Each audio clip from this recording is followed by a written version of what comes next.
What do you think about Apple, Fortnite, all of that technological warfare between? Yeah. For those who don't know, like Apple and the Google Play Store Mm-hmm. removed Fortnite from their app stores because Fortnite was trying to circumvent the purchasing process for V-Bucks. Yeah. That's the And like you in-game Yeah, currency for and you could Fortnite. choose to buy them from just the actual Epic. You could like select a button and it's like buy from Epic, or you could select a button and it's like buy from at the App Store. And the reason they did that is because Apple takes a 30% cut of any transactions that happen on their platform. So buying an app or in-app purchases, and so Epic Games was trying to circumvent that. So whose side are you on? I Who are so you fighting for in the war? the Fortnite versus Apple war. Yeah. I'll admit, I saw when I first saw Fortnite put out a clip that was kind of aping the Apple 1984 What is commercial. 1984? I don't know about that. The book, George Orwell, 1984. Oh, But okay. in 1984, Apple put out this like kind of classic commercial that was talking. It was when they released the original or the Macintosh, and it was kind of they wanted to. I think the intent was to say like we're something different. We're not conforming. We're special.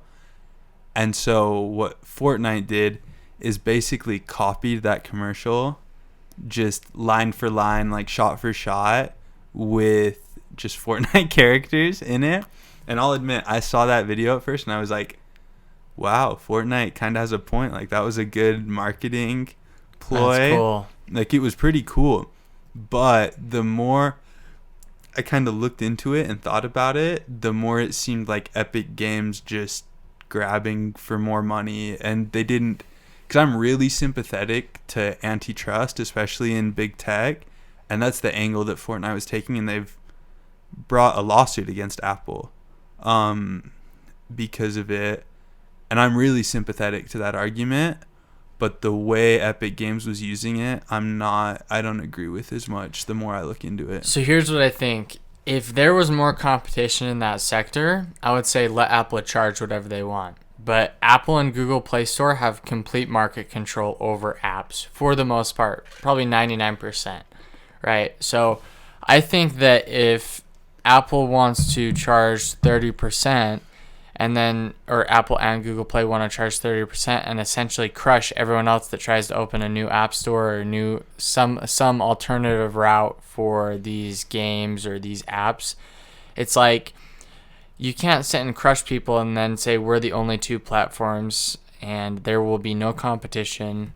If there was like 5 and Apple charged 30% and they didn't want to pay so they took them off, that's a different story because Fortnite can just go to a different app store. See, my argument with that though is Apple doesn't say you can't have apps on our service that don't pay us that 30%. It's if you use their payment system, that's when they charge the 30%. So we talked about this a little bit, not in the podcast, off the podcast.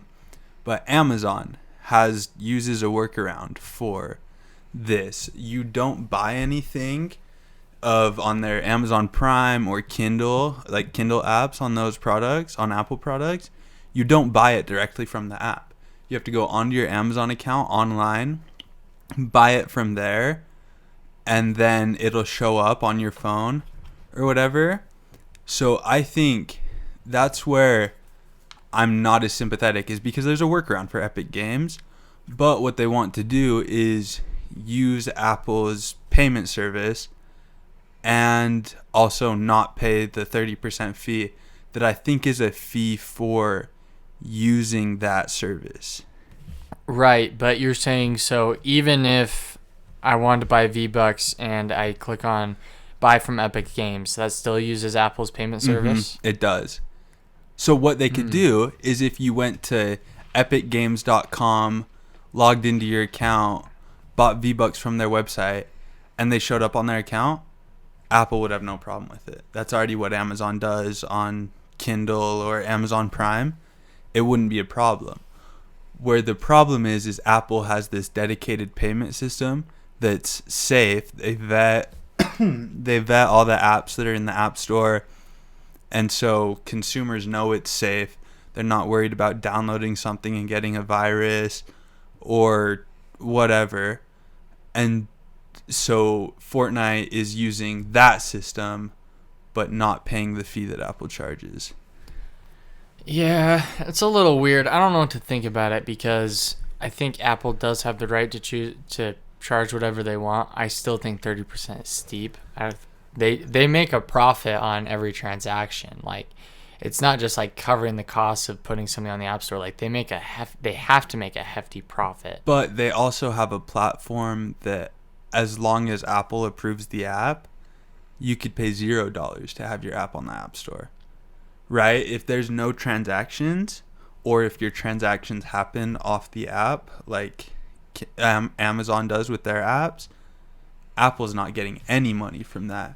So I think I don't look at it so much as a kind of monopolistic, like, we're going to say you have to pay us money. It's more, we have a service, we have a secure payment service, a secure app store that we know your customers' devices will be safe, will be protected. All the transactions will go through, be like safe. You don't have to set up your own payment system. But in return for doing all of that, we'll take a 30% cut of everything.